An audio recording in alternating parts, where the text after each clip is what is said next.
Assalamualaikum warahmatullahi wabarakatuh. Dengan nama Allah yang Maha Pemurah lagi Maha Penyayang.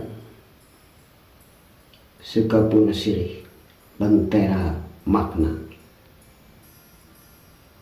Pegang teguhlah syariat Muhammad Sallallahu Alaihi Wasallam satu-satunya, karena ia mengungguli semua syariat yang lain.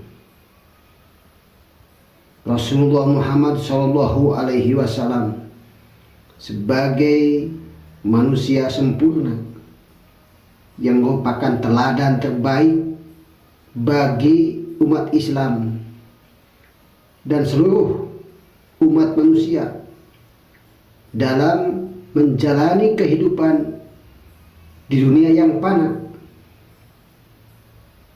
Salah satu cara meneladani Rasulullah Shallallahu Alaihi Wasallam adalah dengan mencintai ajaran dan syariat yang dibawa dengan mengamalkannya secara sungguh-sungguh.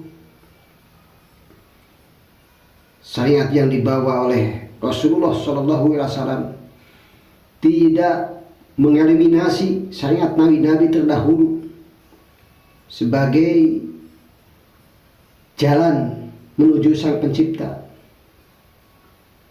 Jadi ajaran dan syariat yang dibawa beliau tidak menutup ajaran dan syariat nabi-nabi sebelumnya. Setiap manusia pasti ingin berjalan di jalan yang terang dan mengarungi kehidupan ini dengan penuh ketenangan. Berbagai macam cara pun dilakukan untuk meraih ketenangan dan kedamaian. Bahkan tidak sedikit manusia yang rela kehilangan harta yang dimilikinya hanya untuk bisa hidup tenang dan menghindari jalan kebutaan. Sejatinya, cara untuk meraih ketenangan dan kedamaian batin adalah dengan selalu berusaha dekat dengannya.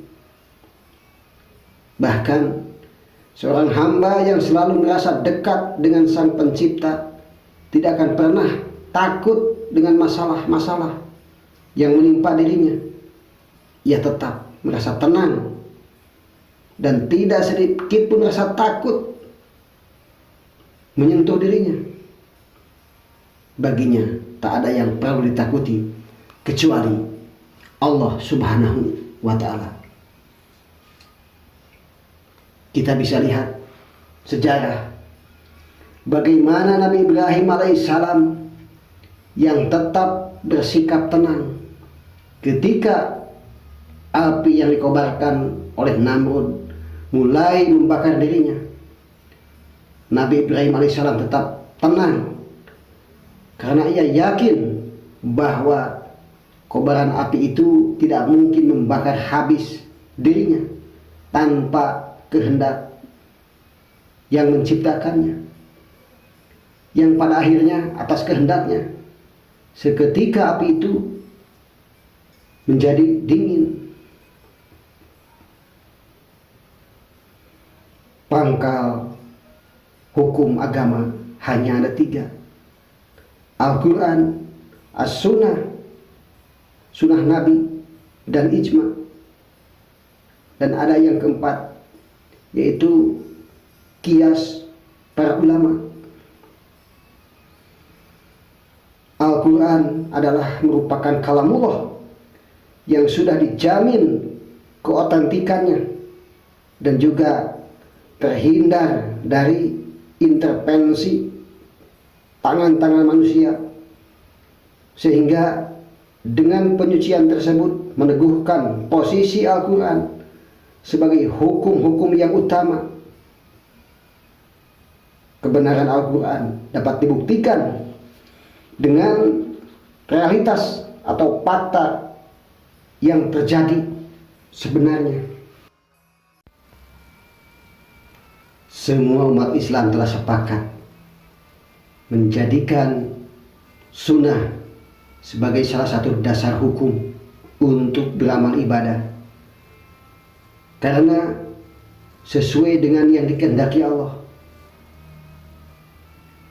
Kesepakatan umat Islam dalam mempercayai, menerima, dan mengamalkan segala ketentuan yang terkandung di dalam sunnah sudah dilakukan sejak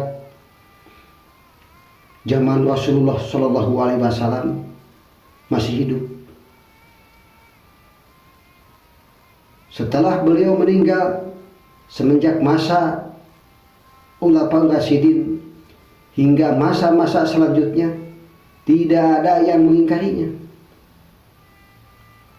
Dalam lintasan sejarah Islam, banyak peristiwa yang menunjukkan adanya kesepakatan untuk menggunakan sunnah Rasulullah SAW sebagai sumber hukum Islam.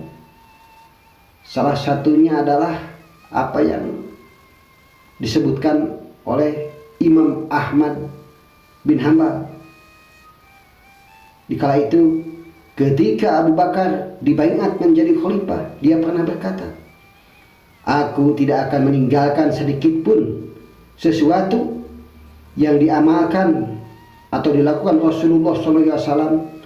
Sesungguhnya aku takut tersesat meninggalkan perintah beliau." Setelah Al-Quran dan As-Sunnah, yang dijadikan sumber penetapan hukum Islam adalah ijma'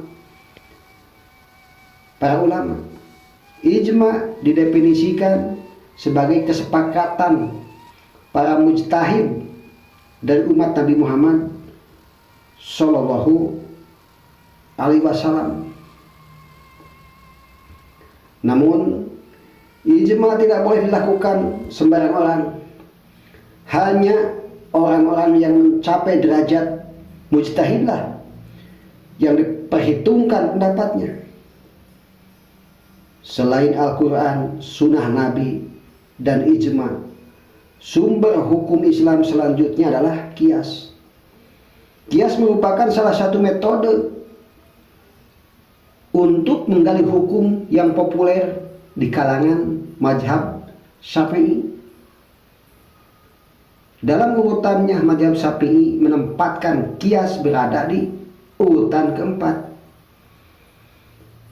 Imam Asy-Syafi'i rahimahullah, pelopor mujtahid yang menggunakan qiyas sebagai satu-satunya jalan untuk menggali hukum, mengatakan bahwa yang dinamakan ijtihad adalah qiyas. Imam Asy-Syafi'i rahimahullah mengatakan bahwa ijtihad dan qiyas merupakan dua kata yang memiliki makna yang sama.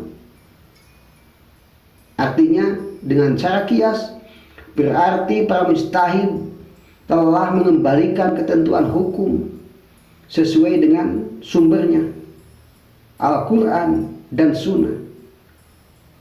Hukum Islam terkadang tersurat jelas dalam nas Al-Quran atau Sunnah secara eksplisit, terkadang juga bersifat tersirat secara implisit. Allahu Akbar walillahil hamd, wallahu yaqulul haq wa huwa yahdis sabila. Rabbana wa rabba abaina uluwiyati wa ummatina supriyati. Satu untuk semua, semua untuk satu. One for all for one. Man jada wa jada. Siapa yang bersungguh-sungguh maka akan berhasil. Nusantara Baru, Indonesia Maju, kun payakun, Bhinneka Tunggal Ika, NKRI harga mati, sekali merah putih tetap merah putih. Wabillahi taufiq wal hidayah wal inayah. Akhirul kalam, Wassalamualaikum warahmatullahi wabarakatuh.